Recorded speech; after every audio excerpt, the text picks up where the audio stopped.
everyone, this is Chris from Slash Gear.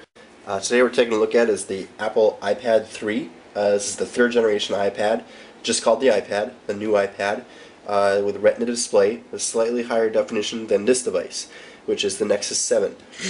This device is called the Nexus 7 because it is the newest in the Nexus line of devices from Google, meaning it has a vanilla version of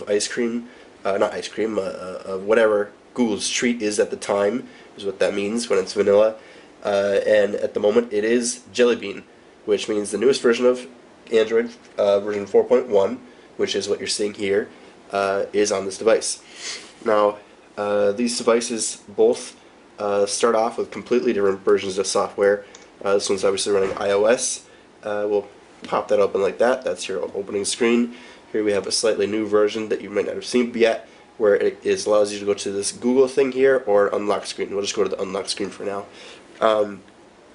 The differences in the home screens are obviously that there's just icons here for Apple. On the Google device, there's obviously very big widgets. You're also able to put those same sort of icons on this device, but it's not that way at the moment.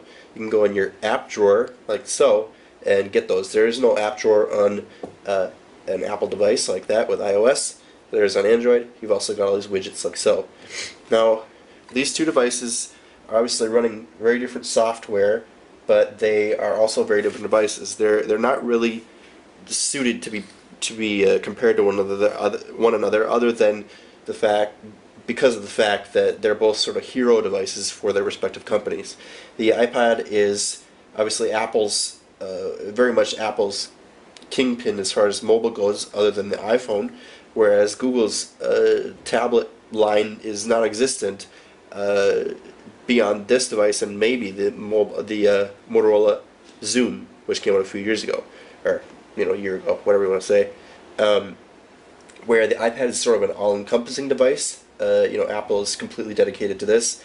This device right here is more aimed at their market, at Google's market. So you've got Google Play right here.